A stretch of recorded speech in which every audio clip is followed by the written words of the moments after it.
నీకు జరిగే ఒత్తిళ్ళు, నీకు ఎదురయ్యేటువంటి పోరాటాలు, నీ ఆత్మీయ, భౌతిక, శారీరక, మానసిక జీవితంలో నువ్వు ఎదుర్కొంటున్నటువంటి పోరాటాలని బట్టి నువ్వు గుర్తించవచ్చు దేవుడు నిన్ను ప్రత్యేకంగానే గమనిస్తున్నాడని, దేవుడు నిన్ను ప్రత్యేకంగా ఏర్పరచుకున్నాడని.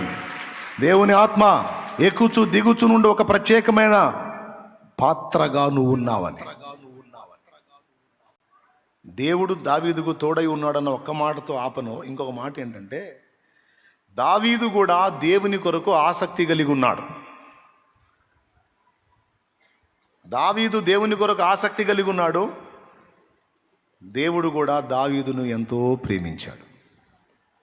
వీళ్ళిద్దరూ ఒకరి పట్ల ఒకరు విడదీయరాని అనుబంధం కలిగి ఎంతో దగ్గరయ్యారు. దేవుడు దావీదు, దావీదు దేవుడు. ఎంత అంటే, నా కొరకు నువ్వు, నీ కొరకు నేను, నాకు అన్నిటికంటే అందరికంటే నువ్వే కావాలి అని కోరుకున్నాడు దేవుణ్ణి. నీ సంతోషమే కావాలి, నీ చిత్తమే నెరవేరాలి. దేవా, నీ ఇష్టమే నా ఇష్టం,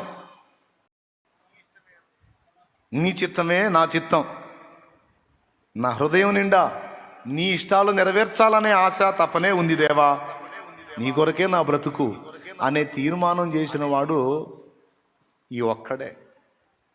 ఇశ్రాయేలు సర్వ సమాజములో ఇతని వంటి వాడు ఇంకొకడు లేడు. అది రహస్యం.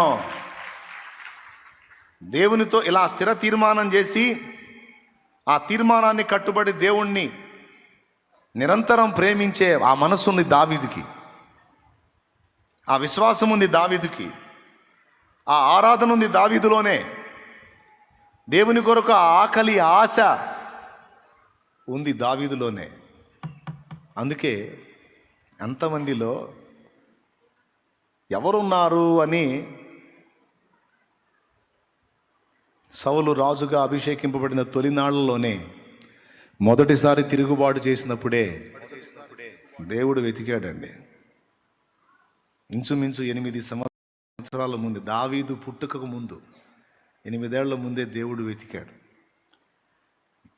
ఇదిగో ఇప్పుడు నేను వెతుకుతున్న 8 సంవత్సరాల తరువాత యెషయికి కొడుకు పుడతాడు. కొడుకులు ఉంటారు, వాళ్ళల్లో ఇదిగో దావీదు అనువాడు పుడతాడు. నేను ఆశించినటువంటి మనసు, హృదయం అతనిలో ఉంది అని కనుగొని మౌనంగా కూర్చున్నాడు దేవుడు. దేవుడు వెతికాడు. ఇశ్రాయేలు సర్వ సమాజంలో దావీదు కనపడ్డాడు. ఎలా కనపడ్డాడు? దేవుని చిత్తానుసారమైన మనస్సు గలవానిగా, దేవుడంటే ఇష్టడుగా, దేవుడంటే ప్రేమ, దేవుడంటే ఆసక్తి, దేవుడంటే ఆరాధన, దేవుడంటే భక్తి, దేవుని కొరకే బ్రతుకు అనే తీర్మానం అన్నీ కలిగి ఉన్నవాడు. దేవుని పట్ల అచంచల విశ్వాసం, దేవుడు ఆశించే కొలతలన్నీ కలిగిన వాడు ఒకడు కనపడ్డాడు. యెషయిలో కనపడ్డాడు.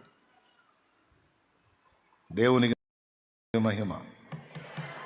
రైట్. ఇప్పుడు ఎవరైతే దేవుని కొరకు బ్రతకాలని స్థిర తీర్మానం చేస్తారో, వినండిగా, ఎవరైతే దేవుని కొరకు నిజాయితీగా స్థిరంగా బ్రతకాలని నడుం కడతారో, స్థిర తీర్మానం చేస్తారో, వాళ్ళతో గొడవ స్టార్ట్ అయింది సైతానుకి. వాళ్ళు టార్గెట్ అవుతారు సాతానుకి.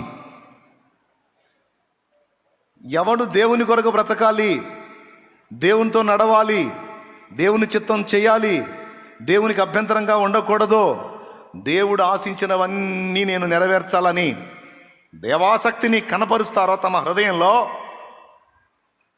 వాళ్ళని ప్రత్యేకంగా దేవుడు దృష్టిస్తాడు, సైతాను కూడా దృష్టిస్తాడు. ఇప్పుడు దావీదు ఇద్దరికి టార్గెట్ అయ్యాడు. ఒకటి పెద్ద ఆయనకి టార్గెట్ అయ్యి ఆయన చేత ఎంపిక చేయబడినందున శత్రువుకు టార్గెట్ అయ్యాడు. ఈరోజు నిన్ను ఎందుకు ఇంతసేటు శత్రువు తరమటానికి గల కారణం ఏంటంటే, ఆయన ప్రత్యేకంగా నిన్ను ఏర్పరచుకున్నాడు గనక. అంతేకాదు, నీవు కూడా దేవుని కొరకు ఆశ కలిగి ఉన్నావు గనక. దేవుని కొరకు నిజాయితీగా బతకాలనుకుంటున్నావు గనుక, దేవుని చిత్తం చేయాలనుకుంటున్నావు గనుక, నిరంతరం దేవుని సంతోష పెట్టాలనుకుంటున్నావు గనుక, దేవుని పక్షంగా నిలిచి శత్రువుని నాశనం చేయాలనుకుంటున్నావు గనుక, నీలో ఆ తీర్మానం ఎప్పుడైతే వచ్చిందో, నీ హృదయంలో ఆ ఆశలు ఎప్పుడైతే కలగటం మొదలెట్టాయో, అప్పుడు వాడు నిన్ను ఇక తరమటం మొదలుపెట్టాడు శత్రువు. ఇది రహస్యం. నీలో ఒకవేళ ఈ టైప్ ఆఫ్ ఆలోచనలో లేకపోతే నీకే ఒత్తిడి ఉండేది కాదు. నిజం, నీకే ప్రెజర్ ఉండేది కాదు. కానీ ఎప్పుడైతే నువ్వు ఆయన కొరకు ఆశ కలిగి ఉన్నావో, ఆకలి కలిగి ఉన్నావో, ఆయన సంతోషాన్ని వెతకాలని నిర్ణయించుకున్నావో, అప్పుడు నేను బాగా గుర్తించానండి, ఎవరు దేవుని కొరకు వ్యూహాత్మకంగా కదులుతారో, దేవుని కొరకు గొప్ప కార్యాలు సాధించాలనుకుంటారో, దేవుని సంతోషం కంటే మిక్కిలి ఎక్కువైంది ఏదీ లేదని నిర్ణయించుకుంటారో, వాళ్ళ విషయంలో దేవుడు ఎలా ఉంటాడో శత్రువు కూడా అంత డేంజర్గా ఫాలో అవుతుంటాడు. ఎంతమందికి అర్థమైంది? దానికి దావీదు, దానియేలు, ఇంకా మరి కొంతమంది భక్తులు. సంసోను ఉదంతం కూడా మీరు చూసుకోవచ్చు. సంసోను కూడా, మిగిలిన న్యాయాధిపతులంతా ఒక ఎత్తు, సంసోను ఒక ఎత్తు. సంసోను అసలు కారణ జన్ముడు. మానోహాకి, అతని భార్యకి కనబడి దేవుడు మాట్లాడి ఇచ్చిన కొడుకు సంసోను కూడా దేవుని కొరకు నిలిచినటువంటి వ్యక్తి. విశ్వాస వీరుల జాబితా హెబ్రీ 11లో సంసన్ పేరు కూడా వస్తుంది. తెలుసు మీకు, తర్వాత చదువుకోండి ఇంటికి వెళ్ళినాక. దేవుని కొరకు నిలిచినటువంటి ఒక యోధుడు, యెహోవా యుద్ధంలో జరిగించడానికి నడుం కట్టిన ఒక వీరుడు, దేవుని ప్రజలను యాతన పరిచే వాళ్ళని వణికించడానికి సిద్ధమైనటువంటి ఒక యోధుడు, కారణ జన్ముడు. అందుకే ఇశ్రాయేలు సర్వ సమూహంలో ఎవ్వరి మీద ఫిలిస్తీయుల సర్దారులు దృష్టి పెట్టలేదు. కానీ వాళ్ళకి ఎవడు తలనొప్పిగా తయారయ్యాడో, ఆ సంసోను యొక్క గొప్ప బలము దేనిలో ఉందో కనుగొనాలని సంసోన్నే పదే టార్గెట్ చేసి అతని బలాలేంటో బలహీనతలేంటో తెలుసుకోవటానికి తప్పించారు. సంసోను గొప్ప బలం ఎందులో ఉందో అర్థం కాల వాళ్ళకి. మనిషి చూస్తే మామూలుగానే ఉన్నాడు, 6 అడుగులే ఉన్నాడు. పట్టణపు ప్రాకారపు తలుపు అడ్డకమ్మెతో సహా, దర్వాజతో సహా అలాగూ తీసుకొని పోయి కొండ మీద పెట్టి వచ్చాడు. పట్టణపు ప్రాకారపు తలుపు అంటే మన ఇంటి దర్వాజలాగా ఉంటుంది అనుకునేరు. పట్టణపు ప్రాకారం అంటే ఎంత ఉంటుందో తెలుసా? 2 రథాలు తిరుగుతాయి ఆ ప్రాకారం మీద. 2 రథాలు తిరుగుతాయి ఆ కాంపౌండ్ మీద. ఒక ఇంటికి కాంపౌండే కొంతమంది 14 ఇంచుల గోడ కట్టిస్తారు, కొంతమంది 20 అంగుళాల గోడ కట్టిస్తారు. 20 అంగుళాల గోడ అంటే ఒక మనిషి నడవచ్చు దాని మీద చక్కగా. అంత కాంపౌండ్ వాల్స్ నేను చూశాను. అలాంటిది ఒక పట్టణానికి కాంపౌండ్ వాల్ అంటే శత్రువులు ఎంత తవ్వినా కూడా గోడ పడకుండా ఉండడానికి శత్రు దుర్భేద్యమై ఉండునట్లు పెద్ద గోడలు కడతారు పట్టణానికి. అప్పట్లో యుద్ధాలు ఎక్కువ కదా, ఒక రాజ్యం మీద ఇంకో రాజ్యం దాడులు ఎక్కువ కదా, అందుకని అంత పటిష్టంగా కట్టేవాళ్ళు. అంత పెద్ద గోడలకి తలుపులు ఎంత పెట్టుంటారో ఊహించండి. ఇప్పటికీ మనం అక్కడక్కడ మనం లోకానుసారంగా ఉన్నప్పుడు, మీలో గోల్కొండ ఎంతమంది వెళ్ళారు? గోల్కొండ హైదరాబాద్ గోల్కొండ లోపల పైన కొండ దగ్గరికి వెళ్ళేటప్పుడు స్టార్టింగ్ ఎంట్రన్స్లో ఒక తలుపు ఉంటుంది చూడండి, దర్వాజా తలుపు. అవునా? అది చిన్నది వాస్తవంగా, కానీ మనకు పెద్దది అది. ఓ అబ్బాయి, అక్కడ ఎంతో ఎత్తు ఉంటుంది. మనం విగ్రహారాధికులుగా ఉన్నప్పుడు గుళ్ళు గోపురాలకు వెళ్ళాం. కొన్ని గుళ్ళ దగ్గర పెద్ద పెద్ద దర్వాజాలు, పెద్ద తలుపులు ఉంటాయి. ఎంతమంది చూశారు? నేను తెగ తిరిగాంగా, నేను తెగ చూసా. పెద్దవి ఉంటాయి. నిలబడదా అప్పుడు అందుకే చిన్నోడిని తల పైకెత్తి చూసాడు, ఒరే ఇంద్ర ఎంత పొడవు ఉంది తలుపు అని. ఒక పెద్ద కోటలకే పెద్ద ద్వారాలు ఉంటాయి. అలాంటిది పట్టణపు ప్రాకారం అంటే పెద్దది, దానికి తలుపులు అంటే ఊహించవచ్చు ఎంత పెద్దగా ఉంటుందో. మనోడు మనిషి చూస్తే 6 అడుగులే ఉన్నాడు, ఆ తలుపుల్ని, ఆ దర్వాజాని అడ్డకమ్మంటే కింద వేసేటువంటి పెద్ద అడుగున ఉన్నది, దాంతో సహా అలా లేపుకొని తీసుకెళ్ళి ఎదురున్న కొండ మీద పెట్టి వస్తాడు. అంటే వాళ్ళు ఏం చేస్తారంటే అతన్ని పట్టుకోవటానికి, లోపల ఉన్నాడు లేరా, పట్టణంలోకి వచ్చాడు, ఫలానా ఆమె దగ్గర ఉన్నాడని తెలిసింది, డోర్ క్లోజ్ చేసేసేయండి రా అంట. డోర్ క్లోజ్ చేసినప్పుడు తెలుసుకొని అడిగిపోయాడు, బిడ్డ లోపలే బలైపోయాడు, ఇక మనకు జిక్కాళ్ళు అనుకొని ఆనందంగా ఉన్నారు లోపల. ఇంకా అడిగిపోతాడు, కాంపౌండ్ క్లోజ్ చేసేసాం, డోర్ క్లోజ్ చేసేసాం కదా, ఇంకా హాయిగా నిద్రపోయారు. తెల్లవారు లేచి చూస్తే వాళ్ళ పట్టణపు ప్రాకారపు తలుపులు, దర్వాజాలు ఏం కనపట్టలా, అవి మొత్తం లేచిపోయి ఆ కొండ మీద కనపడుతున్నాయి.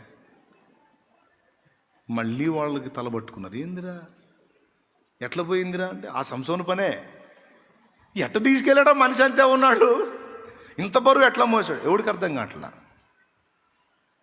సింహం ఎంత పరాక్రమం కలిగింది, గర్జించుకుంటా అలాగూ సంసోన్ మీదకి వస్తే ముందు తల్లిదండ్రి పోతున్నారు, వెనక సింహం శాంసన్ మీదకి వచ్చింది. ఆ ముందు పోయే వాళ్ళకి అసలు అర్థం కాకుండా దీన్ని చంపి పడేసి ఆడు పడేసిపోయాడు. ఎగిరి సంసోన్ మీద దూకితే ఆ రెండు కాళ్ళు పట్టుకుని అలా జీల్చి పడేసి సింహాన్ని చీల్చి ఆడబడేసి మామూలుగా వెళ్ళిపోయాడు. వెనక సింహంతో ఫైటింగ్ జరిగిందన్న సంగతి కూడా తల్లిదండ్రులకు తెలియదు, అట్లా చేసిపోయాడు. ఒక నక్కను పట్టుకోవటమే కష్టమైతే 300 నక్కలను పట్టుకొని వాటి తోకలకి కాగడాలు కట్టి వాళ్ళ చేలనే తగలబెట్టాడు, ఆ ఫిలిస్తీన్ల చేలనే తగలబెట్టాడు. అది 300 నక్కలు ఎట్ట చిక్కినాయో, ఈయన కాగడా కడుతుంటే ఎట్ట కట్టించుకున్నాయో, ఎట్లా చేశాడో అర్థం కాదు. పెద్ద పెద్ద మోకులతో కట్టేస్తారు సంసోన్ని ఇశ్రాయేలీయులే. నిన్ను కానీ ఇవ్వకపోతే మా మీద యుద్ధం చేసి మమ్మల్ని చంపుతాం అంటున్నారు అని వీళ్ళు ఫీల్ అయితే ఏం చేయమంటారు నన్ను అంటాడు. ఏం లేదు, నిన్ను బంధిస్తాం, బంధించి వాళ్ళకి అప్పచెబుతాం, మేము ప్రశాంతంగా ఉంటాం. మా కోసం వచ్చానన్నావుగా, మా కోసం ఈ పని చేయి, నిన్ను అప్పగిస్తాం వాళ్ళకి, బందీ వైపు అంటారు. చూడు ఎంత దుర్మార్గం. అంటే నువ్వు సావు, మేము బాగుంటాం, సరే బంధించండి అంటాడు. పెద్ద పెద్ద తాళ్ళు, పెద్ద పెద్ద తాళ్ళు మోకులు తెచ్చి చుట్టిపడేస్తారు సంసోన్ కదలకుండా, బాగా పర్ఫెక్ట్గా కట్టేసి బాగా వాళ్ళని పిలుస్తారు. ఫిలిస్తీన్లారా, ఇదిగో మీరు కోరిన మీ శత్రువు సంసోను, ఇదిగో రండి తీసుకెళ్ళాడు. అంటే ఇక ఎగురుకుంటా పండగ చేసుకుంటా శత్రువు దొరికాడో అనుకుంటా గుంపులు గుంపులు వచ్చేస్తారు, వచ్చి చుట్టుముడతారు, బందీ అయి ఉంటాడు. గుంపులు గుంపులు వచ్చి బాగా చుట్టుముట్టిన తర్వాత ఒక్కసారి యెహోవా ఆత్మ సంసోను మీదికి బలముగా రాగా నిప్పు తగిలిన నూలు తెగినట్టు ఆ కట్లన్నీ తెగిపోయెను. వాళ్ళు చూస్తుండగానే ఆ కట్లన్నీ పట్ పట్ పట్ పట్ తెగిపోతాయి. ఏమి అంటాడు అంతే, మొత్తం తెగిపోతాయి. ఇక చూడు వాళ్ళ పని, నాకు తెలిసి తొక్కిస్తాట్లోనే సగం తెచ్చుంటారు. దేవునికి స్తోత్రం కలుగును గాక. ఇంకేముంది, తాళ్ళు తెంచుకున్నాడంటే ఇంక దొరికినాడు 300 నక్కలను పట్టుకున్నాడు ఒక లెక్క. సత్యంరా బాబు అని పరిగెత్తు, ఏరా నేను కావాలా మీకు అని అటు ఇటు చూస్తే చచ్చిన గాడిద ఉంటుంది, చచ్చిపోయిన గాడిద, డెడ్ బాడీ అంతా ఖరాబ్ అయిపోయి ఈ దవడ ఎముక బయటికి కనపడుతుంటుంది. దాన్ని తీసుకుంటాడు, తీసుకొని వాళ్ళు వెంటబడి కొడతా ఉంటే ఈ చెయ్యి తగిలినట్టు పడిపోతూ ఉంటాడు. ఎంతమంది టచ్ ఎంతమంది ఇంక మళ్ళీ లేవరు. ఇంచుమించు 1000 మందిని హతం చేస్తాడు ఆయన.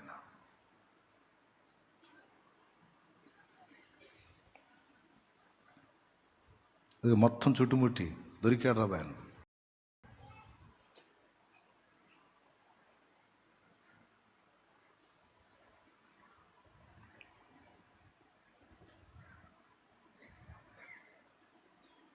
అవుట్.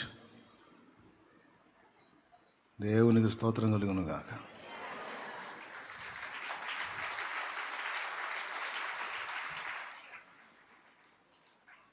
కత్తులు లేవు, కట్టార్లు లేవు, మళ్ళీ అంత పొడుగు లేదు, అంత హడావిడి లేదు. విషయం ఏంటంటే కనీసం అంత మాత్రం ఆకారాన్ని పోల్చుకోవడానికి కూడా ఫిలిస్తీన్లకు అర్థం కాల. ఎందుకంటే ఇందులో చూపించిన స్థాయిలో కూడా ఆయన కనపడలే. వాళ్ళకి కనపడితే కండల వీరుడు అనుకుందరు. అది కూడా లేదు, నార్మల్గా ఉన్నాడు. అందుకే వాళ్ళు అనుకున్నారు ఈ గొప్ప బలం, ఇతని గొప్ప బలం దేనిలో ఉందో మనకు అర్థం కావట్లేదు. ఇశ్రాయేలు సర్వ సమాజం ఉండగా సంసోనును ఎందుకు వాళ్ళు టార్గెట్ చేశారు? సంసోనును ఎందుకు టార్గెట్ చేశారు? ఎందుకంటే దేవుని కొరకు నిలవాలని తీర్మానం చేసుకుంది సంసోనే. ఆ విధమైన ఏర్పాటు దేవుడు కలిగి ఉన్నది కూడా సంసోను మీదనే. యెహోవా ఆత్మ ఎక్కుచూ దిగుచున్నది కూడా సంసోను మీదనే.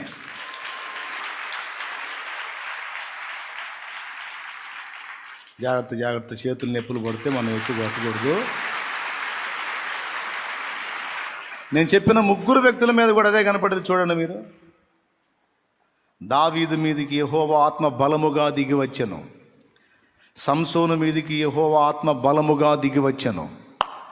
దానియేలుని గురించి బెల్షస్సరు భార్య చెప్పనే చెప్పిద్ది. దానియేలని ఒక వ్యక్తి ఉన్నాడు, పరిశుద్ధ దేవత ఆత్మ కలిగిన వాడు. అంటే పరిశుద్ధుడైన దేవుని ఆత్మ కలిగిన వాడు దానియేలు.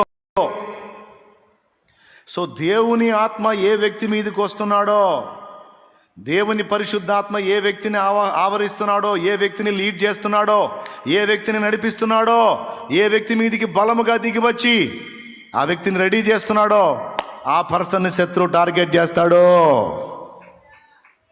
ఆ వ్యక్తిని అన్ని విధాల, ఎన్ని రకాల అవకాశాలు ఉంటాయి అన్ని రకాలుగా, మానసికంగా, శారీరకంగా, ఆత్మీయంగా, అన్ని కోణాలలో దెబ్బ కొట్టడానికి నిరంతరం దాడి చేస్తానే ఉంటాడు. చెవులు గలవాడు ఆత్మస్వరం వినుగాక. హల్లెలూయా. నీకు జరిగే ఒత్తిళ్ళు, నీకు ఎదురయ్యేటువంటి పోరాటాలు, నీ ఆత్మీయ, భౌతిక, శారీరక, మానసిక జీవితంలో నువ్వు ఎదుర్కొంటున్నటువంటి పోరాటాలని బట్టి నువ్వు గుర్తించవచ్చు దేవుడు నిన్ను ప్రత్యేకంగానే గమనిస్తున్నాడని, దేవుడు నిన్ను ప్రత్యేకంగా ఏర్పరచుకున్నాడని. దేవుని ఆత్మ ఎక్కుచు దిగుచు నుండి ఒక ప్రత్యేకమైన పాత్రగా నువ్వు ఉన్నావని. నీతో ఎంత తలనొప్పి వాడు ఫీల్ అవ్వకపోతే అంత టార్గెట్ చేస్తాడు నిన్ను. నీతో ఎంత ఇబ్బందిని వాడు ఫేస్ చేయకపోతే, నువ్వెంత డేంజర్ అనుకుంటే వాడు నిన్ను పదే పదే టార్గెట్ చేస్తాడు. నాకు చెప్పు. లోకస్తులకు ఆ విషయంలో సాతానుగాడికి ఏం ఒత్తిడి లేదు. అందుకే వాళ్ళనేం పట్టించుకోడు. దేవునికి మహిమ. వాడికి తలనొప్పల్లా మనమే. క్రీస్తు రక్తము చేత విమోచింపబడి, పరిశుద్ధపరచబడి, తిరిగి జన్మించి దేవుని కొరకే ఇక నా జీవితం అన్నావు చూడు, నువ్వే వాడి టార్గెట్. అయితే భయపడవాకు. ఆ మొహం ఎన్ని చుట్లు చుట్టినా, ఎన్ని ఫీట్లు చేసినా, ఎన్ని పాటలు పడ్డా నీకు తోడై ఉన్నవాడెవరు? ఎవరు? పిలిచిన వాడెవరో, ఏర్పరచుకున్న వాడెవరో, అభిషేకించిన వాడెవరు, ఆత్మనిచ్చిన వాడెవరో, ఆయనను దాటి వాడు నిన్నేమైనా చేయగలడా? పెడితే తాత్కాలికంగా సంసోనును బాధ పెట్టినట్టు బాధ పెడతాడేమో, దావీదును తరిమినట్టు తరుముతాడేమో, దానియేలును అడ్డగించినట్టు అడ్డగిస్తాడేమో, కొంతకాలం యాతన పెడతాడేమో, తప్పించి నిన్ను గెలవలేడు. వాస్తవం ఇప్పుడు కొట్టాలా, కానీ పర్వాలేదులే. హల్లెలూయా. నిన్ను గెలవలేడు. లోకస్తులతో అయితే అసలు వాడికి యుద్ధమే లేదు. ఎందుకంటే అంతా వాడి దగ్గరే బందీలై మూలుగుతూ ఉన్నారు. మనతో యుద్ధం ఎందుకంటే ఇప్పుడు వాడిని దెబ్బగొట్టి ఆ బందీఖానాలో ఉన్నటువంటి బందీల్ని బయటికి తేవాలని నడుంగట్టాం కదా. అర్థమైందా? వాడు బంధించినటువంటి చెరసాలలో ఉన్నటువంటి ఖైదు చేయబడినటువంటి అన్యుల ఆత్మలు ఉన్నాయి. వాటిని బయటికి తేవడానికి మనం నిర్ణయింపబడ్డాం కదా. అది వాడికి తలనొప్పి. తాజడ్డ కోతి వనమెల్ల జాచే అని వీళ్ళు పోయింది కాక నేను కష్టపడి వాళ్ళ చిన్నప్పటి నుంచి వాళ్ళని పట్టి పీడించి వాళ్ళకి దరిద్రపు అలవాట్లన్నీ నేర్పి వాళ్ళని తీసుకొచ్చి నా బందీఖానాల్లో బంధించి అందరినీ నాకు బానిసలు చేసుకుంటే ఈ లైన్లోకి వచ్చి పొద్దుగూకులు అది ఆలోచన చేస్తున్నాడు బిడ్డ. వాళ్ళని బయటికి తేవాలా, వీళ్ళని బయటికి తేవాలా, వాళ్ళని రచించాలా, వీళ్ళని రచించాలా, వాళ్ళని కాపాడాలి, వీళ్ళని కాపాడాలా, వాళ్ళకి చెప్పాలి. పొద్దుగూకులు ఇది ఆలోచనలో ఉంది బిడ్డ. అమ్మ రచిస్తావా? రచ్చి, నేను చూస్తూ ఉంటా. అసలు ముందు ఏళ్ళను రక్షించడం కాదు, నిన్ను నువ్వు రక్షించుకో, నీ అంతు తేలుస్తా నేను అని వాడు నీ వెంట పట్ట మొదలుపెట్టాడు. వెంట పడతాడు, నీకు మెంటల్ ప్రెషర్ ఇస్తాడు వాడు. వినండి, ఎక్కువసేపు చెప్పను, సింపుల్ క్లుప్త సందేశం. నీకు మెంటల్ ప్రెషర్ ఇస్తాడు, మానసిక ఒత్తిడి ఇస్తాడు. మళ్ళీ వాడు కనపడ్డు, మనుషుల ద్వారానే ఇస్తాడు వాడు. నువ్వేమనుకుంటావు? వీళ్ళందరూ కలిసి నన్ను ప్రెజర్ చేస్తున్నారు అనుకుంటావు. ఎవరో ఈ వ్యక్తి ఆ వ్యక్తి ఇలా అలా అని చెప్తున్నా. వీళ్ళు ఎవరో కాదు, సౌలు అనుకుంటున్నాం మనం. కాదు, సౌలు కాదు. సౌలును ఆవరించినవాడు ఒకడు ఉన్నాడు, దేవునికి శత్రువైన వాడు ఒకడున్నాడు. సౌలు దేవునికి శత్రువు కాదు, దేవునికి శత్రువైన వాడు ఒకడున్నాడు. వాడికి చోటిచ్చాడు సౌలు. అందుకే వాడు సౌలును వాడుకొని దావీదును దెబ్బ కొట్టడానికి ట్రై చేస్తున్నాడు. అలాగే దేవుని చేత ఏర్పరచబడిన దావీదుల్ని, దావీదమ్మల్ని, స్తోత్రం, ఎవరిని? దేవుని చేత ఏర్పరచబడిన దావీదుల్ని, దావీదయ్యల్ని, దావీదమ్మల్ని సౌలమ్మల చేత, సౌలయ్యల చేత తరమటానికి ట్రై చేస్తాడు వాడు. నేను నవ్వుతా చెప్తున్నానని తేలిగ్గా తీసుకోవద్దు, నిజమే. మెంటల్ ప్రెషర్ ఇస్తాడు, మానసిక పరమైన ఒత్తిడి, శరీర బలహీనతలు పెడతాడు వాడు. ఒకటి పోతే ఒకటి రుగ్మతలకు గురయ్యేటట్టు చేస్తాడు వాడు. పర్వాలేదురా, కొంచెం శరీరం బాగానే ఉందనుకుంటే మానసిక ఒత్తిడి, ఆ సమస్యని, ఈ సమస్యని, అదని ఇదని ఇదని అదని అదని ఇదని ఇదని పిచ్చిలేసేటట్టు. కానీ బలవంతుడైన దేవుని కోణంలో చూస్తే అసలు మనకి ఏ ప్రెజర్ ఇచ్చే ఏమి లేవు, అస్సలు లెక్క చేయాల్సినవి కావాలి. కానీ వాడు అట్లా చేస్తాడు. ఒత్తిడి, మెంటల్ ప్రెషర్, శరీరం మీద బలహీనతలు, ఈ రెండు దాటితే స్పిరిచువల్ లైఫ్లో దెబ్బ కొట్టడానికి, తరచూ పడిపోవడానికి, తరచూ వీక్ అవడానికి, నోరు జారటమో, కన్ను జారటమో, కాలు జారటమో, చేయి జారటమో అన్నట్టు ఎక్కడ దొరికితే అక్కడ పడేయటానికి ట్రై చేస్తూ ఉంటాడు. తప్పు నీ వల్ల జరగటానికి నిన్ను ప్రేరేపిస్తూ ఉంటాడు. తప్పు చేసేటట్టు, పొరపాటు చేసేటట్టు, పాపం చేసేటట్టు, దేవ వ్యతిరేకమైన క్రియలు చేసేటట్టు, నేత్రాశ పాపంలోనో, శరీరాశ పాపంలోనో, జీవపుడమ్మ పాపంలోనో, కోపం అనే పాపంలోనో, వ్యభిచారం అనే పాపంలోనో, కామోద్రేకం అనే పాపంలోనో, ధనాపేక్ష అనే పాపంలోనో, లోభిత్వం అనే పాపంలోనో, గర్వం అనే పాపంలోనో, అసహ్యమైనవి చూచుట, చేయుట అనే పాపంలో, ఏదో ఒకటి, వ్యసనం అనే పాపంలోనూ, నీ గతకాలపు బలహీనతలు వాడికి తెలుసు. కాబట్టి ఏది నీ ముందుకు తీసుకొస్తే నువ్వు వీక్ అవుతావు వాడికి తెలుసు. అందుకే ఆ సన్నివేశాలు పదే పదే పదే పదే నీకు తారసపడేటట్టు, నువ్వు ఎదుర్కొనేటట్టు వాడు తీసుకొస్తాడు. ఎంత స్కెచ్లో భాగమే. ఇదంతా వాడు నిన్ను అన్ని కోణాలలో, ఇటు స్పిరిచువల్గా, అటు మానసికంగా, ఇటు శారీరకంగా, ఏ విధంగా అవకాశం ఉంటే ఆ విధంగా నీకు ప్రెజర్ ఇచ్చి దేవునితో కలిసి నువ్వు నడవాలనుకున్న నడకని పాడు చేయటానికి, దేవుని కొరకు యుద్ధాలు చేయాలన్న నీ తీర్మానాన్ని అడ్డగించడానికి, దేవుని నువ్వు మయంపరచకుండా, ఒక బలమైన సాక్షివి కాకుండా, దేవుని సంకల్పం చొప్పున సేవ చేయకుండా, హలో, దావీదును తరిమిన ఆ దుష్టుడే ఈరోజు దేవుడు ఏర్పరచుకున్న, తన సంఘములో దేవుడు అభిషేకించి ఏర్పరచుకున్న అపర దావీదు అయిన నిన్ను తరవటానికి వాడు అదే విధంగా నడుంగట్టాడు. అందుకే కొంతమందికి భౌతికంగా శ్రమలు, కొంతమందికి మానసికంగా ఒత్తిడి. నువ్వు ఏది చెబుతావు? నాకు బాగా మెంటల్ ప్రెషర్ ఉందన్న, రకరకాల ఒత్తిడితో నేను నలిగిపోతున్నాను అన్నోళ్ళు చేతులు ఎత్తండి. మానసిక ఒత్తిడితో ఇబ్బంది పడుతున్న వాళ్ళు, మెంటల్ ప్రెషర్ అనుభవిస్తున్న వాళ్ళు. ఉండటానికి తినటానికి అంతా బాగుంది, కానీ అదని ఒత్తిడి నాకు అన్నోళ్ళు. ఆ కొడుకు సమస్య, ఈ కూతురు సమస్య, లేకపోతే నా సమస్య, భర్త సమస్య, పిల్లల సమస్య, ఏదో ఒక విధంగా నేను నలుగుతానే ఉన్నాను. నలిగితే చేయొద్దు. రైట్, చూసారా? కూర్చున్న వాళ్ళందరూ టార్గెట్ అయ్యే ఉన్నారు.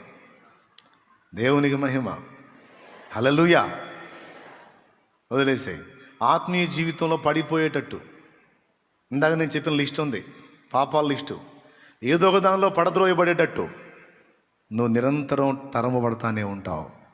నేను చెప్తున్నా, నెలకోసారో, వారానికోసారో, 10 రోజులకోసారో, 2 రోజులకోసారో, 3 రోజులకోసారో కాదు, ఎవ్రీ డే, ఎవ్రీ అవర్, ప్రతి గంట, ప్రతి నిమిషం, ప్రతిరోజు నీ జీవిత కాలం మొత్తం దేవుని కొరకు దావీదు వలె నువ్వు అడుగులు ముందుకు వేయకుండా నిన్ను అడ్డగించడానికి నిరంతరం ఒక శత్రువు కాదు, నీకు ఒక సమూహమే నిన్ను వెంటాడుతుంది.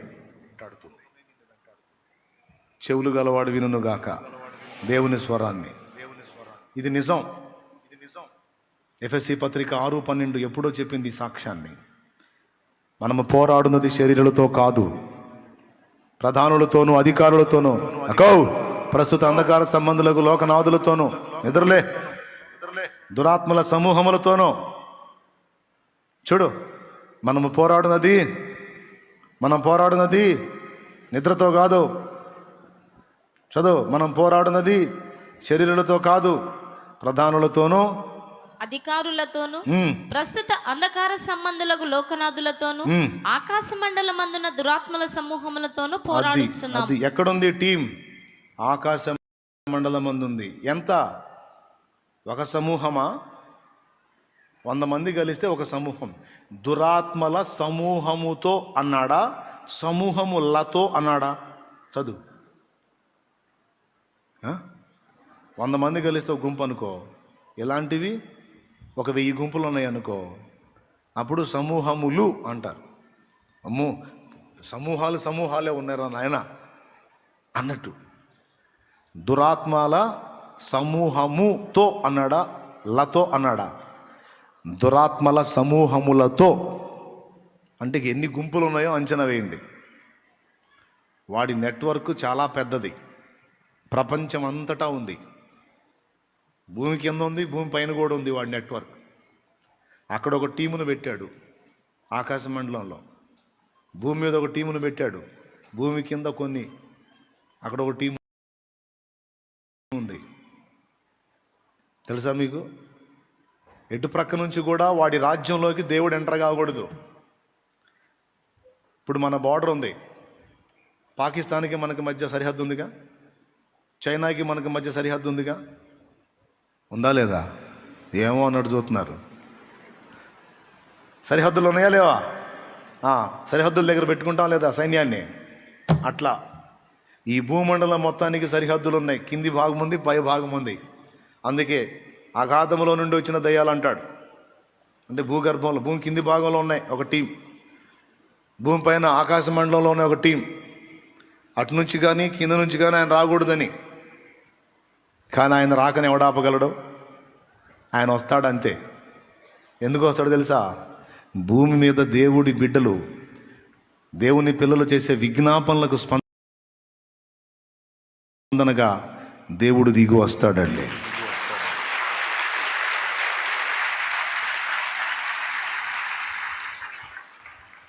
ఆయా లోకాల్లోంచి దేవుని దూతలందరూ వచ్చారు. ఏబు గ్రంథం 1:6. ఆయా లోకాల్లోంచి దేవదూతలందరూ యెహోవా సన్నిధిని సమకూడే దినం ఒకటి తటస్థించినప్పుడు అందరూ వచ్చారా? అందరితో పాటు వీడు కూడా వచ్చాడు, సిగ్గులేనోడు. ఏవలేనోడు? ఈ సిగ్గులేనోడు వచ్చాడు. ఎక్కడి నుంచి వచ్చాడు రా నువ్వు? ఎక్కడి నుంచి వచ్చావురా నువ్వు అని అంటే ఏం చెప్పాడు? వాడు అడ్రస్ ఏం చెప్పాడు? భూమి మీద అటు ఇటు తిరుగుచూ వచ్చి తిని. ఇంకొక లోకం చెప్పలా చూడువాడు, ఇంకొక లోకం చెప్పలా. నువ్వు ఎక్కడి వాడివి అంటే భూమండలానికి చెందిన అధిపతిని నేను. లోకాధికారిని. ఏ లోకాధికారి? భూలోకాధికారిని. ఓ, భూమి మీద నుంచి వచ్చావా? మిగిలిన దూతలు ఏ ఏ ప్రాంతాల నుంచి వచ్చారో అంచనా వేయండి. అంటే ఎన్ని రకాల లోకాలు ఉన్నాయో ఊహించండి. ఏబు గ్రంథం అద్భుతమైన గ్రంథం, రకరకాల మరుగైన రహస్యాల పుట్ట ఏబు గ్రంథం. అందులో మొదటి అధ్యాయము 6వ వచనంలోనే ఒక రహస్యం విప్పబడుతుంది. దేవుని దూతలందరూ యెహోవా సన్నిధిని సమకూటకు నియమింపబడిన దినం ఒకటి తటస్థింపగా. అంటే దేవుని దూతలందరూ అప్పుడు వచ్చారు అక్కడికి, అంటే అంతకుముందు వాళ్ళు అక్కడ. ఎస్, మరి ఎక్కడున్నారు? తేజోలోకాల్లో, వేరే వేరే లోకాల్లో ఉన్నారు వాళ్ళు. వచ్చిన వాళ్ళందరూ ఎవరు? మళ్ళీ లీడర్స్ వచ్చారు. దేవునికి మహిమ. లీడర్స్ అండి. ఎందుకంటే భూలోకం నుండి ఒక లీడరే పోయాడు, గుంపు బోలా, దయ్యాలన్నీ బోలా, ఒకడు పోయాడు, నాయకుడు పోయాడు. అంటే ఇక ఆ మిగిలిన లోకాల నుంచి కూడా ఎవరు వచ్చి ఉంటారు? సేవకులు ఉన్నారు.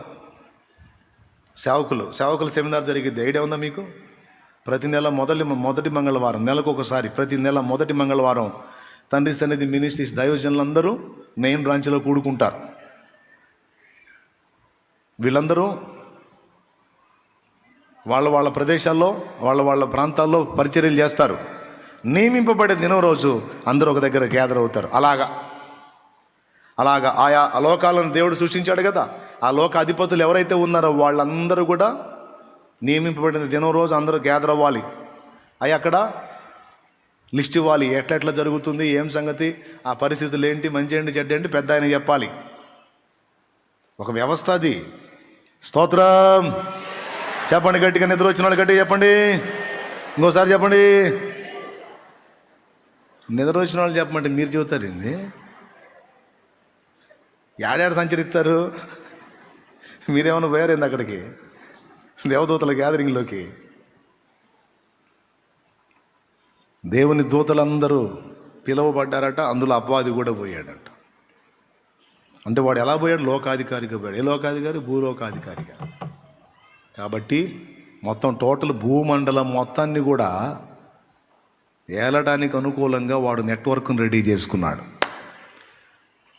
కాబట్టే వాడిదొక సామ్రాజ్యం ఉంది, వాడిదొక సింహాసనం ఉంది. ప్రకటన గ్రంథం వాడికి కూడా ఒక సింహాసనం ఉందనుంది. 2వ అధ్యాయం, ప్రకటన గ్రంథం 2వ అధ్యాయము. పెర్గములోనున్న సంఘపు దూతకి ఇలాగు రాయుము. 12 చదువు. పెర్గములోనున్న సంఘపు దూతకి ఇలాగు వ్రాయుము, వాడి అయిన 2 అంచులు గల ఖడ్గము గలవాడు చెప్పు సంగతి లేవనగా, సాతాను సింహాసనమున్న స్థలములో నీవు కాపురమున్నావని నేను ఎరుగుదును. అది లెక్క. సాతాను సింహాసనమున్న స్థలములో నీవు కాపురమున్నావు అన్నాడు అక్కడ. అంటే సైతాను గడికి ఒక సింహాసనం కూడా ఉందన్నమాట. ఉంటుంది. దేవుడు ఒక రాజ్యాన్ని స్థాపించినప్పుడు వాడు కూడా ఒక రాజ్యాన్ని స్థాపించాడు. దేవుడు ఒక దూతగణాన్ని, సమూహాన్ని కింద సర్వెంట్స్గా పెట్టుకున్నాడు కనుక వీడు కూడా దెయ్యాలను సర్వెంట్స్గా పెట్టుకున్నాడు. అంతా ఆయన చూసి ఫాలో అవుతూ ఉంటాడు అన్నమాట. అర్థమవుతుందా మీకు? టోటల్గా వాడి నెట్వర్క్ పెద్దది. కాబట్టి భక్తి పరులైన వాళ్ళు దేవుని కొరకు నిజాయితీగా బ్రతకాలి, నిప్పులాగా జీవించాలి, దేవుని కొరకు ఒక మంట మండాలి, సరైన రీతిని భక్తి సాధన చేయాలి, పట్టుదలగా ఉండాలి. అట్లా ఇట్లా అని గొప్ప గొప్ప తీర్మానాలు చేసే వాళ్ళని శత్రువు ఖచ్చితంగా టార్గెట్ చేస్తాడు. అందుకే నాన్నయ్య అసలు వాడితో మనకు ఎందుకు గొడవ అని ఇట్లాంటి తీర్మానాలు ఏం చేయను. ఆదివారం పెద్ద బైబిల్ సంఖ్యలో పెట్టి వస్తాను పోతాను. అసలు ఇట్లాంటి పెట్టుకోను. అసలు నేను ఎందుకు అన్నయ్య మనకు వాళ్ళతో గొడవలో? ఎందుకు మనకు అనవసరంగా వాళ్ళతో తగాదులు ఎందుకో? ఏదో నమ్ముకున్నాం, బాప్తీసం పొందాం, ఆదివారం పూట వచ్చి అంత సంద ఆ పెట్లో వేసే స్తోత్రం చెప్పుకొని, ఆ రొట్టె ద్రాక్షరసం తీసుకొని హల్లెలూయా చెప్పుకొని ఆరాధన చేసుకొని 4 మొక్కలు విని కాసేపు నిద్రపోయి కాసేపు లేచి వెళ్ళిపోతే పోయింది. మనకెందుకని దేయాలతో గొడవ అసలుకే? ఇప్పుడు అనుకుంటాడు ఇవాళ ఏం చెప్పాడు శాలేమన్న, ఏం చెప్పాడు? గట్టిగా దేవుని కోసం నిజాయితీగా బతకాలంటే సైతాన్ టార్గెట్ చేస్తాడని చెప్పాడా? అందుకేనమ్మాయి నేను చెబుతుంది, వద్దమ్మాయి మనకని. నువ్వు ఎక్కువ భక్తి చేస్తుంటే మన కష్టాలు ఎక్కువ అవుతున్నాయి అమ్మాయి.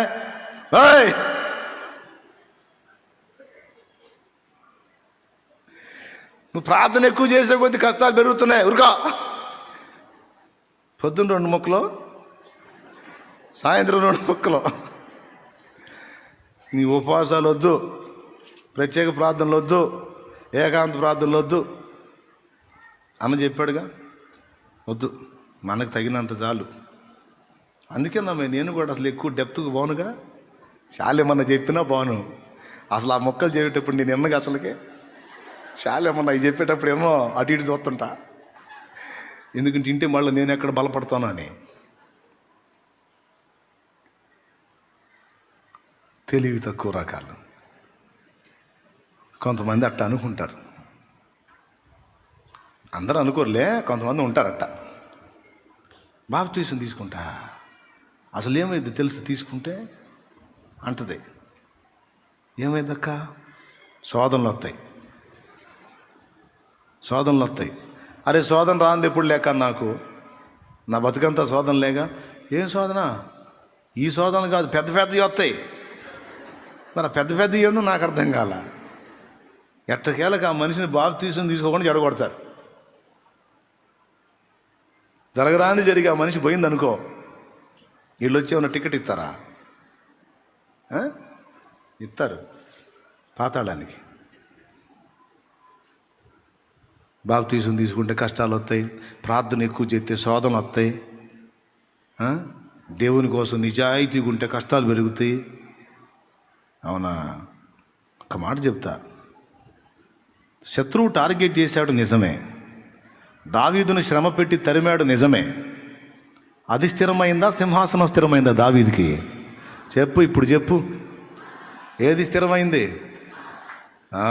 దేవుని కొరకు స్థిర తీర్మానం ఎప్పుడైతే చేస్తావో, ఎప్పుడైతే నడుం కడతావో, ఎప్పుడైతే దేవుని కోసం బతకాలని డిసైడ్ అవుతావో, శారీరకంగాను మానసికంగాను స్పిరిచువల్గాను తరమబడతావు, శోధించబడతావు, డిస్టర్బ్ చేయబడతావు, ప్రెజర్ చేయబడతావు. అన్నిటిని తట్టుకొని కూడా ఏమైనా సరే దేవుణ్ణి వదిలే ప్రసక్తే లేదు. ఆయనతోనే నా జీవితం అని గట్టిగా పట్టుపట్టి నువ్వు ఉండగలిగితే, ఈ వాడు ఎంతకాలం జరుగుతాడు? పద్దాకలు చూస్తూ ఉంటాడా ఏంది దేవుడు? పద్దాకలు చూస్తూ ఉంటాడా? బతుకంతా తరువురా సైతాన్, లూసిగా బతుకంతా తరువురా అని అప్పచెబుతాడా? కొంతకాలం తరువును ఇస్తాడు, సౌలు దావీదును తరిమినట్టు. ఆ తర్వాత ఏం జరిగింది? ఒక్కటే తన్నుదంతాడు, ఇక పో అని. దేవునికి మహిమ. హల్లెలూయా. ఒక్కటే తన్ను, ఇక మళ్ళీ 2వ తన్ను కూడా ఉండదు. ఎడిపోయాడో సౌలు? గిల్బోవా పర్వతం మీద కుప్పలా కూలిపోయాడు. ప్రజలు పరిగెత్తుకొని వచ్చి కోరుకొని పిలిచి వచ్చి సింహాసనం ఎక్కించారు. దా నువ్వే రావాలి దా అని. అంతమంది ఉంటే సైతాను దావీదునే ఎందుకు తరిమాడు? ఎందుకంటే తర్వాత జనులు వచ్చి మమ్మల్ని ఏలుటకు రాజుగా ఉండుటకు నీవే మాకు కావాలని పిలవబోతున్నారు కనుక, దేవుడు అలా ఏర్పరిచాడు కనుక శత్రువు టార్గెట్ చేశాడు. ఇశ్రాయేలు అంత సమూహం ఉంటే దావీదు దగ్గరికే వచ్చి వాళ్ళు ఎందుకు అడిగారు? దావీదే అందుకొరకు సిద్ధపరచబడిన పాత్ర కనుక స్పెషల్గా రెడీ చేయబడ్డాడు. ప్రియులారా, ఏమర్థమైంది? దేవుని కొరకు నిజాయితీతో భక్తి చేయాలని పూనుకునేటువంటి ప్రతి ఒక్కరూ శత్రువుకి టార్గెట్ అవుతారన్నది ఎంత నిజమో, వాడి చేత తరమబడతారన్నది ఎంత నిజమో, అన్ని విధాల నలగొట్టబడతారన్నది ఎంత నిజమో, అది అయిన తరువాత దేవుడు సింహాసనం ఎక్కిస్తాడన్నది కూడా అంతే నిజం.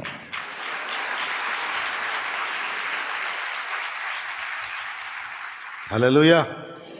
ఖచ్చితంగా గొప్ప జయమిస్తాడన్నది అంతే నిజం. దానియేలు కూడా మీరు చూడండి, తరమబడ్డాడు. మరి ఏమయ్యాడు?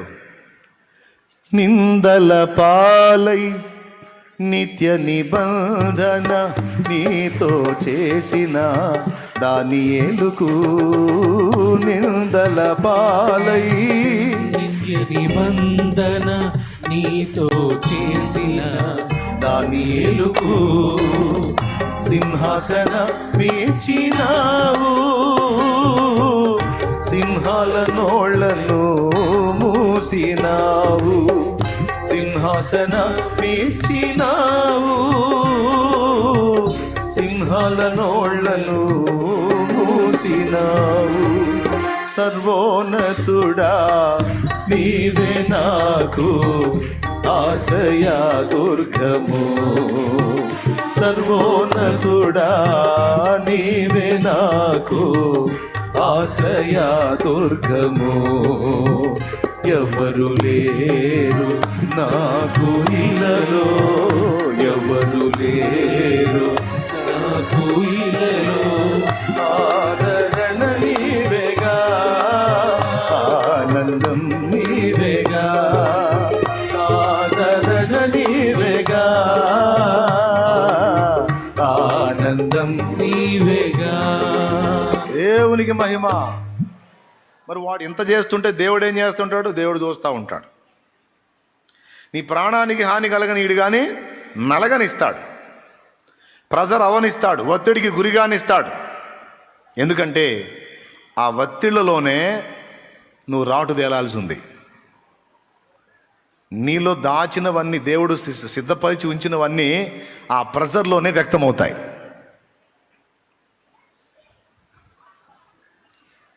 వజ్రం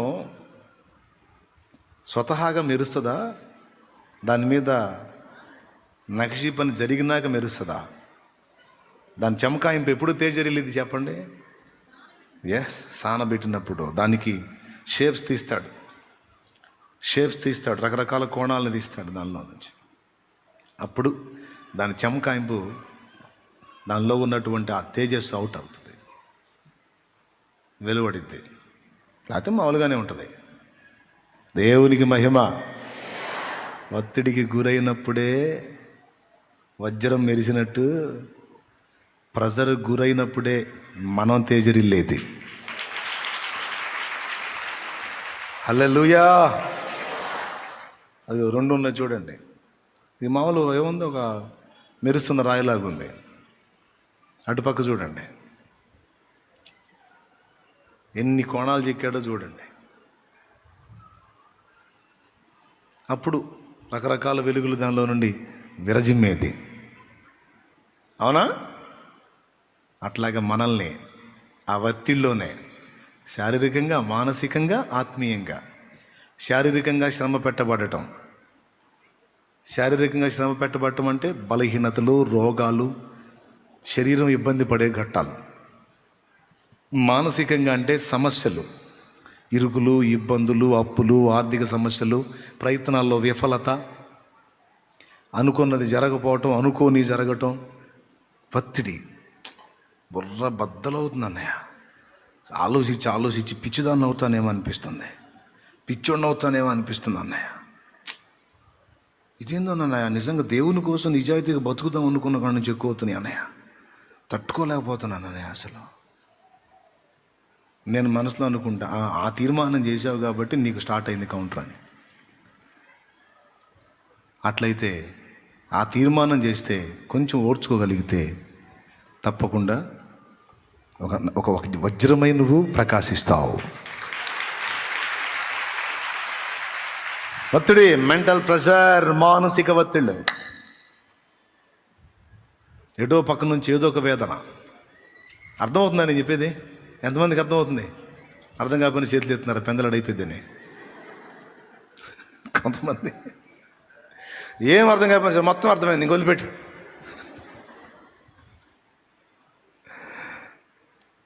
మూడవది, ఆత్మీయ జీవితంలో ఎదురు దెబ్బలు. తరచుగా పడిపోయేటట్టు, తరచుగా బలహీనపడేటట్టు, చివరికి ఏంటంటే నిన్ను నువ్వే అన్ఫిట్గా డిసైడ్ చేసేసుకొని అయోగ్యుడిగా, అయోగ్యురాలిగా, అనర్హురాలిగా, అవిశ్వాసిగా మారిపోయి దేవుని తీర్పులు నువ్వే తీర్చేసుకొని, నిన్ను నువ్వే నిందించుకొని, దేవుని కార్యాలు నీ వల్ల జరగకుండా నీలో ఉన్న ఆ అపరాధ భావమే ఒక అడ్డుపండగా మారేటట్టు ఆత్మీయ జీవితం పతనం వైపు నడిపిస్తాడు వాడు. 3 కోణాల్లో ఎట్ట చిక్కితే అట్లా. అది ఎట్లా చిక్కితే అట్లా. నిన్ను తొక్కటానికి ట్రై చేస్తాడు వాడు.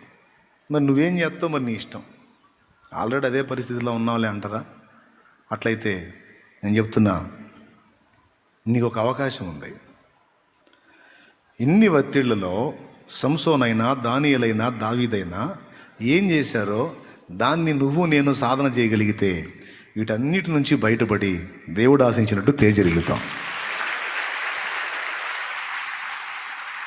ఏం చేశారు? దేవునికి మహిమ. ఈ ముగ్గురు ఏం చేశారో చూద్దాం.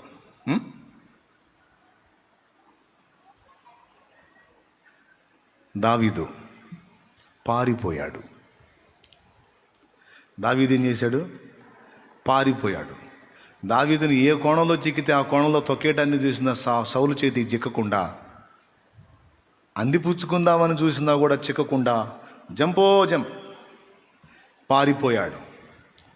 ఈరోజు నిన్ను యవనేచ్ఛల్లో ఇరికిచ్చి దెబ్బతీయటానికి చూసే దుష్టుడి చేతికి చిక్కకుండా పారిపోవటంలోనే నీ వీరత్వం ఉంది.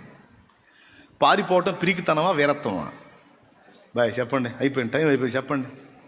వెనక్కి చూడవాకండి, ఇటు చూడండి. నాకు ఏం కాలేదులే కానీ పారిపోవటం వీరత్వమా, పిరికితనమా?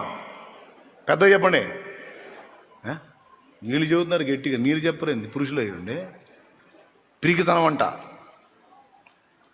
ఇంట్లో మరి ఎదురు తిరుగుతున్నారో ఏమో. అంత గట్టిగా చెప్పారంటే మరి ఇక పారిపోరుగా.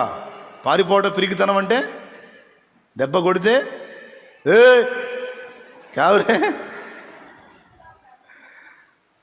పారిపోవటం పిరికితనం, ఎదురు తిరగటం వీరత్వం.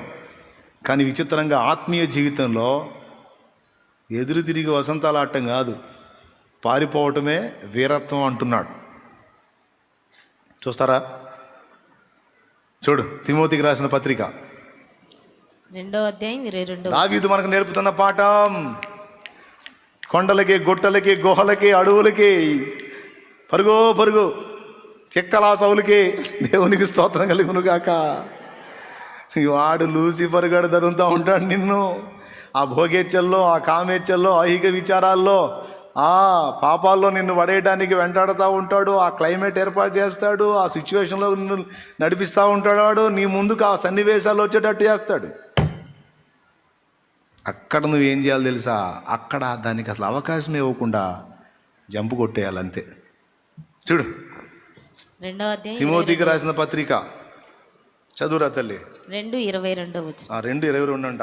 నీవు యవనేచ్ఛల నుండి పారిపోము. అది పారిపోయేంటి? పారిపోయేంటి? యవనేచ్ఛలను ఎదిరించి పోరాడు నాయన అనాలిగా.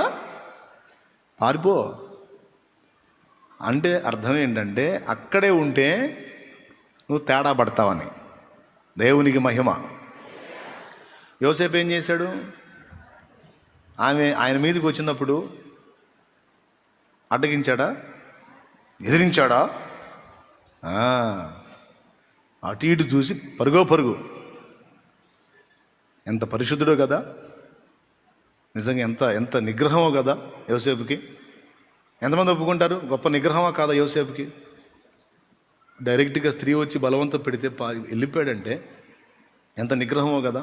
ఎంతమంది ఒప్పుకుంటారండి గొప్ప నిగ్రహం అని? ఎవరు చెప్పారు? నాకు తెలుసురా నువ్వు బుక్ చేస్తావా. ఎవరు చెప్పారు నిగ్రహం అని? అంత నిగ్రహం కలిగిన వాడైతే అక్కడే ఉండేవాడు. ఎందుకు పారిపోయాడు? తన ఆత్మ ఓకే కానీ తన శరీరం బలహీన ఘట్టమని యోసేపుకు తెలుసు కనుక అక్కడే ఉండి మెలికలు తిరిగి అనకుండా జంప్ అయ్యాడు. అది సంగతి. హల్లెలూయా. కొంతమంది అక్కడే ఉండి ప్రభువా ఈ శోధన నుంచి కాపాడు ప్రభువా. సైతాను మొహం వాడు ఆడెందుకున్నావురా లే అంటాడు ఆయన. లేవలేను ప్రభువా, వెళ్ళలేను తండ్రి, నన్ను నువ్వే కాపాడు ప్రభువా అంటారు. సరే సావు అంటాడు ఆయన. లేదు వెళ్ళిపో అందొద్దురా నాయనా, అందొద్దు. నీ ఆత్మ సిద్ధమే, నీ శరీరం బలహీనం, దాన్ని నమ్మొద్దు. నీ శరీరం బలహీనం, నీ ఆత్మ ఓకే, దాన్ని నమ్మొద్దు. నిద్రలో కూడా నమ్మొద్దు. చెడుతనానికి అందుబాటులోకి తీసుకెళ్ళొద్దు. వెళ్ళావా అంతే, అక్కడ నీ శక్తిని కోల్పోతావు. అందుకే 3 విషయాలలో క్లియర్గా చెప్పేశాడు పౌలు మహనీయుడు. యవనేచ్ఛలను విడిచి పారిపో అన్నాడు. 2వది జారత్వమునకు దూరముగా పారిపో అన్నాడు. 3వది ధనాపేక్షకు దూరంగా పారిపో అన్నాడు. సౌలు ధరుతున్నప్పుడు దావీదు చేసింది అదే. పెద్దోళ్ళు ఒక మొరటు జోకు సామెత చెప్తారు, చికిలించే కన్నా వెళ్ళి వెక్కిరించమన్నాడంట. మొరటు సామెత ఒకటి ఉంటుంది కదా, నా చిన్నప్పటి నుంచి వింటా ఉన్నాను నేను. అది చిక్కి పట్టుకున్నప్పుడు అని చికిలించే కన్నా వెళ్ళి ఎక్కిరి. సైతానగాడు చిక్కించుకోవటానికి ట్రై చేస్తాడు, నువ్వు చిక్కకూడదు. ఇది దావీదు నైజం. చిక్కల కొండల్లోకి వస్తే అడవుల్లోకి పారిపోయాడు, అడవుల్లోకి వస్తే గుహల్లోకి పారిపోయాడు. వీడు ఎక్కడ ఎంట పడితే అక్కడ చిక్కకుండా తప్పించుకున్నాడు. చివరికి కొల్లగాల అడవిలో ఉంటాడు, నైట్ బస చేస్తాడు నైటు గుడాలో వేసుకొని దావీదు కోసం. దావీదు వచ్చి, అయ్యా వచ్చావా ఎత్తుకుంటా అని చూసి కొండ ఎక్కి, రాజా తమరు నన్ను ఎందుకు తరుగుతున్నారు అంటాడు. వీడు ఉలిక్కిపడి నిద్రలేచి, నాయనా దావీదా ఈ స్వరం నీదేనా నాయనా? నేనే రాజా, ఎందుకు నా వెంటబడ్డావు? నిన్ను యెహోవా నా చేతికి అప్పగించాడు, నేను చంపలేదు చూడు రాజా. అవునా నాయన, నీ వచ్చావా? చూడు, నీ ఈటు నీ దగ్గర లేదు చూడు, నీ తలగడ దగ్గర ఉండాల్సింది లేదు చూడు. నిజమే, మరి ఒక్క అవకాశం నాకు ఇచ్చాడు దేవుడు, ఒక్క ఏడుతో నిన్ను చంపేసేవాడిని కదా. చంపలేదు రాజా, నేను నిన్ను ఎంత ప్రేమిస్తున్నానో చూడు, నన్ను ఎందుకు ధరుతున్నావు అంటే, నాయనా దావీదా, యెహోవా నిశ్చయముగా నిన్ను ఆశీర్వదిస్తాడు, నువ్వు రాజు వగుదువుగాక అంటాడు. నీ నెత్తి మీద కిరీటం వచ్చింది నాయనా అంటాడు. అదే చిక్కితే కిరీటం పెట్టడానికి తలకాయ ఉండదు. ఆ మాట అన్నోడే దావీదు అతనికి కానీ చిక్కే పని అయితే కిరీటం పెట్టడానికి తలకాయ లేకుండా చేయడానికి తిరుగుతున్నాడు. చిక్కనందుకు వెళ్ళి కొండ మీద కూర్చొని వెక్కిరించినందుకు నీకు దేవుడు కిరీటం ఇస్తాడు నాయన, నువ్వు నిశ్చయంగా రాజు అవుతావు అంటాడు. 3 యవనేచ్ఛలను విడిచి పారిపో. యవన ప్రాయములో ఉండే పిచ్చి కోరికలు, వ్యామోహాలు, వాటికి చిక్కొద్దు. జారత్వమునకు దూరముగా పారిపోండి అంటాడు. చూడు 1 కొరింథీ పత్రిక 6వ అధ్యాయం 18వ వచనం. 6:18 1 కొరింథీ.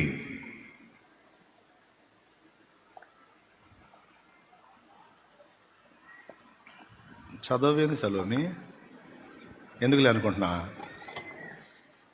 జారత్వమునకు దూరముగా పారిపోవుడి. ముందు ఎక్కడ పారిపోమన్నాడు? యవనేచ్ఛలను విడిచి అంటే చిక్కొద్దు అంటే అర్థం ఏంటి?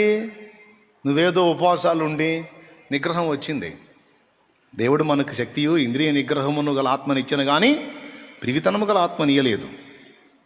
కాబట్టి నేను ఉండగలను, నా చుట్టూ ఎవరున్నా ఏ స్థితిలో ఉన్నా నేను ఉండగలను. నాకు నిగ్రహం పెంచు.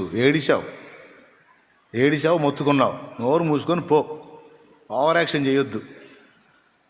పెద్ద నీ కాడికి మొనగాళ్లే బోర్ల పడి దిక్కులు చూశారు చుట్టూ, పెద్ద మొనగాళ్ళలాగా బయలుదేరి నేను స్పెషల్గా ఆదాం రక్తంలో కాకుండా స్పెషల్గా పైనుంచి ఊడిపడ్డానని బిల్డప్లు ఇవ్వద్దు. ఎవడి వల్ల కాదు, మళ్ళీ చెబుతున్నా, ఎవడి వల్ల కాదు, ఏ స్త్రీ వల్ల కాదు, ఏ పురుషుడి వల్ల కాదు.